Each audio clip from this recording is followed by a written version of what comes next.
खुली चुनौती है। अरे जो आदमी सिटिंग मुख्यमंत्री से नहीं डरता वो तुमसे क्या डरेगा? आज तो तुम दोनों बुझे हुए कारतूस हो। जोकर है। कभी किसानों ने जो कर्ज लेकर फसल बोई होती है और जब वो बर्बाद हो जाती है आपदा से, किसान के पास खाने को भी नहीं होता और उसकी आरसी कटती है, उसकी बात पे यहाँ तक आया है। उमेश कुमार अपने दम पे राजनीति करता है, चोरी चकारी की कफन बांधकर राजनीति करने वाले लोग हैं, नफा नुकसान देख के नहीं। मैं नवाब खटाना, आप देख रहे हैं the network news India.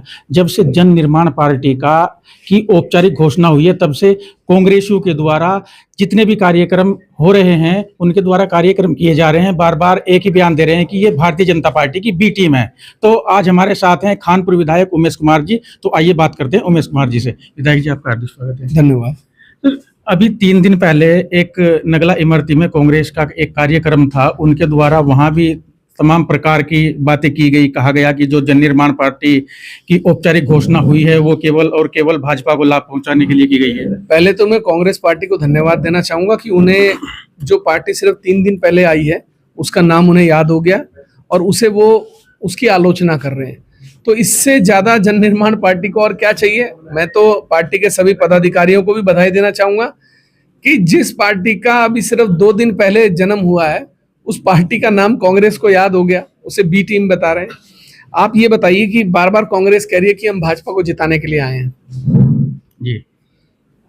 Harish Rawat ji की पत्नी लड़ी, चुनाव हार गई, भाजपा जीती। हरीश रावत जी का बेटा चुनाव लड़ा, हार गए, भाजपा जीती। बिल्कुल।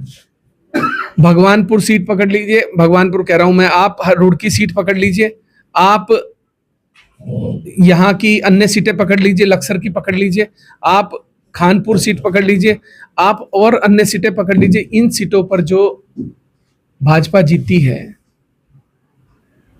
या बसपा जीती है वो किसके कारण जीती? मेरे कारण। सबसे बड़ी भाजपा की बी टीम तो कांग्रेस है। आप इतिहास उठाकर देख लीजिए, सीटों पर जिस तरीके से साजिशें रची जाती हैं, किस तरीके से कांग्रेस के प्रत्याशियों को हरवाया जाता है, उनके सामने कैसे दूसरे कैंडिडेट खड़े किए जाते हैं निर्दलीय, कैसे मंगलोर में काजी जी को हराने के लिए साजिशें रची गई हैं, पूरा प्रदेश जानता है। किस तरीके से झबरेड़ा में जाति जी को हराने के लिए साजिशें रची गई, पूरा प्रदेश जानता है। किस तरह से फुरकान भाई को हराने के लिए साजिशें रची गई, पूरा प्रदेश जानता है। कौन नहीं जानता कि कौन इस कांग्रेस के अंदर बैठकर कांग्रेस के प्रत्याशियों को हरवाने की साजिश करता है। हम बी टीम हो गए और आप सी टीम है। अब सी का मेरे से पूछना मत सी का मतलब क्या होता है। तो इसलिए मूर्ख बनाने का काम कांग्रेस बंद कर दे। कांग्रेस, आप कहते हो आपको मुसलमान का वोट चाहिए, आप मुसलमानों की पार्टी हैं, आप ये बोलते हो ना और छाती ठोक के कहते हो, और मुसलमान भी ये मानता है कि भाई हमारे पास और कोई रास्ता नहीं है। तो मैं ये पूछना चाहता हूं कि सहसपुर में जो घटना घटी उसमें किसी कांग्रेसी की मुंह से आवाज क्यों नहीं निकली? कितने विधायक हैं सदन में? अच्छा खासा नंबर है ना। बिल्कुल। क्यों नहीं निकली आवाज?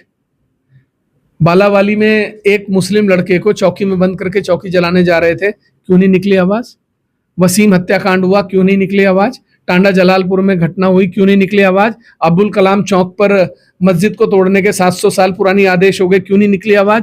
मजारे मदरसे ईदगाह तोड़ने की जो साजिशें रची गई या जो भी कार्रवाई हुई उन्हें गलत बता के क्यों नहीं निकली आवाज? आपको मुसलमान का वोट चाहिए, लेकिन जब मुसलमान के हक की आवाज उठानी होगी, जब उसके पक्ष में खड़ा होना होगा, तब आपको सांप सूंघ जाएगा। इफ्तारी आएगी, आप जाली वाली टोपी लगाएंगे, हाथ दोनों जोड़ेंगे और आप नमाजी बन जाएंगे और आप वोट मांगने के लिए चले जाएंगे। तो भैया अपने कर्म भी वैसे करो। जी, कार्यक्रम में वहाँ कांग्रेस के नेता द्वारा खानपुर में शुगर मिल लगाने की बात कही गई और उड़ता पंछी शब्द का भी प्रयोग किया गया, ढिंचुक शब्द का भी प्रयोग करता है। वो जोकर है। वो जोकर की भाषा, बॉडी लैंग्वेज सारी आप जानते हैं। आपको बात करने के तरीके से नहीं पता लगता कि बोलना क्या चाह रहा है। आज पिता का नाम साइड से हटा दो और चुनाव लड़ा दो खानपुर में, ठीक है ना। निर्दलीय मेरे सामने चुनाव लड़ लें, अगर 2000 वोट मिल गए तो मेरा नाम बदल देना, लड़ाओ। मैं चुनौती देता हूं हरीश रावत जी को भी और उनके बेटे को भी। कांग्रेस का टिकट मांगते फिर रहे हो आप, निर्दलीय चुनाव लड़ो, मैं भी निर्दलीय लड़ता हूं, आओ दोनों को हैसियत पता लग जाएगी खानपुर में किसकी क्या है। अल्मोड़ा से क्यों नहीं लड़ते, पिथौरागढ़ से क्यों नहीं लड़ते, पौड़ी से क्यों नहीं लड़ते। पिताजी हरिद्वार लड़ेंगे, माताजी हरिद्वार लड़ेंगी, बहन हरिद्वार लड़ेगी, मैं सांसद हरिद्वार लड़ूंगा, मैं विधायक की हरिद्वार लड़ूंगा, तो हरिद्वार वाले क्या घुइया छीलेंगे। चाहते क्या हो हरिद्वार से ये तो बता दो। कभी हरिद्वार बचाने की बात की, 70% राजस्व देने वाले जनपद के कभी किसानों की बात की, कभी किसान क्रेडिट कार्ड पर चढ़े हुए ऋण और उस पे मल्टीप्लाई होने वाले ब्याज की बात की, कभी किसानों की कटने वाली आरसी की बात की, कभी किसानों ने जो कर्ज लेकर फसल बोई होती है और जब वो बर्बाद हो जाती है आपदा से, किसान के पास खाने को भी नहीं होता और उसकी आरसी कटती है, उसकी बात की। बिजली के बिलों पर आरसी कटती है, कभी उसकी बात की।